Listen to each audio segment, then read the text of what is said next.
We're the Power Rangers. Woo! Where's my autograph book?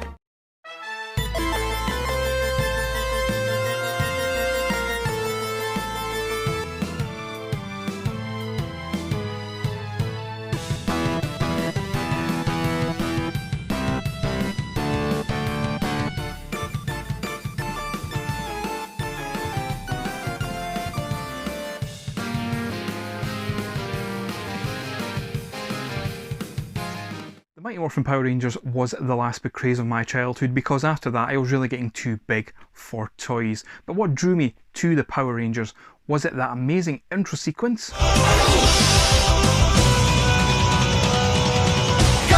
Power Rangers! Was it the amazing morphing sequence? Mastodon! Pterodactyl! Triceratops! Saber-tooth tiger! Tyrannosaurus! Was it those spandex-laden costumes? Spandex! All spandex! Where's the spandex section? Spandex! Was it the hotness of Amy Jo Johnson? Nah, for me, what really drove me to the Mighty Morphin Power Rangers was that promo on JMTV that showed you the first glimpses of the Megazord. And that familiar looking face sculpt. I can't really put my fingers on who that's based off. Seeing the Megazord on that titular pilot episode was just amazing to me as a child. It really blew me away. The way these 5 robot dinosaurs came together to form this amazing looking robot who ended up fighting a giant monster that turned out to be Goldar. It was just brilliant the way it was done. I don't think in the West many kids had seen any sort of kaiju monster battles, which this was based on effectively, and it was done really well and definitely tailored towards kids, which was fantastic and really got my imagination going back in the day. As soon as I seen that Megazord on screen, I knew I had to get a toy of it, but unfortunately that year for Christmas my parents couldn't get hold of the Megazord set. It was sold out everywhere. It wouldn't be until later in life, a lot later in life, in my adulthood, that I did get hold of the Megazord. And wow, let's take a look at that figure just now. It's so impressive. The individual bots are so heavy and well detailed, and when you first transform them into that amazing tank mode, it looks so impressive. But of course, you are buying this set to make sure you get that fully formed Megazord combined mode. And again, that is something that is super impressive. It's dated nowadays, absolutely. There's only articulation in the arm, but as a display piece and having this in my collection as an adult collector brings me those warm nostalgic feels. And while the Megazord was the coolest part of the show for me, I did enjoy the Power Rangers segments, but all 5 of them were quite lame and very uncool, and that was until the 6th Ranger showed up that really got my interest. This Ranger is so cool and so badass that he can do a workout with Mr. Motivator on Christmas Day. Bicep curls, here we go, shake it up and down, that's good. Yes, I'm talking about the Green Ranger, Tommy Oliver.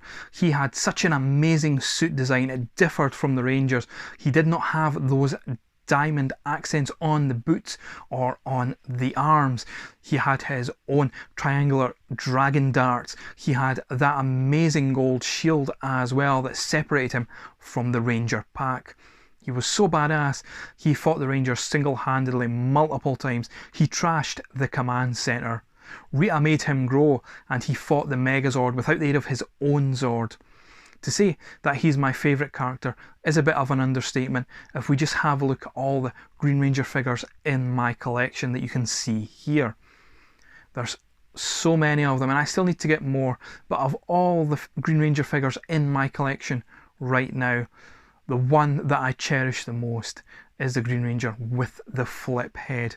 The reason for that is because I picked him up at Toys R Us with my pocket money. I was still buying figures even when I shouldn't have, but that Green Ranger figure is so cool and does have a decent amount of articulation for a figure of that age. He has that nostalgic place in my heart, unlike a lot of the other figures that I do have in my collection that are still impressive. Well, the Green Ranger clearly didn't need his own Megazord. He got one in the form of the Dragon Zord, and he summoned this Zord by playing his dagger in a flute-like fashion. Seeing that Zord come out of the sea was so impressive and clearly had some Godzilla vibes to it, but we didn't know what Godzilla really was back then. And it's just a brilliant looking design and was definitely a worthy foe to the Power Rangers' own Megazord. Now the toy itself is fantastic as well. There's not much you can do with it, but it's one of those impressive display pieces from 90s toy design, and it does of course have some light and sound action. But the best thing you can do with the Dragonzord and Megazord is combine them, and this was done in the show after of course good defeated evil and Tommy became part of the team, and you could form them into the Mega Dragonzord. And once they are combined, wow, again, just another impressive looking figure on your shelf. When the Megazord and Dragonzord combine to make the Mega Dragonzord, it is such an impressive looking toy, and this is how I prefer to display that set of figures in my collection. And as cool as all these Zords are, unfortunately toys need to be sold, so new Zords were introduced, and sadly the Green Ranger was taken out of the series by losing his powers thanks to the evil green candle, and I was particularly gutted about that one. Yeah, he did come back as the White Ranger, but by that point I was pretty much finished with Power Rangers. I was growing up, being more into video games at that point. So how as an adult did I come to collect Power Rangers? It all started with the Mighty Morphin Power Rangers 2010 line that appeared in Tesco. I remember seeing the Megazord there, and picking up the box just gave me that warm sense of nostalgia, and I wasn't really wanting to let go of this box. It got to the point where my wife came up to me and said, "Would you like that figure for your Christmas?" And I went, "Absolutely I would."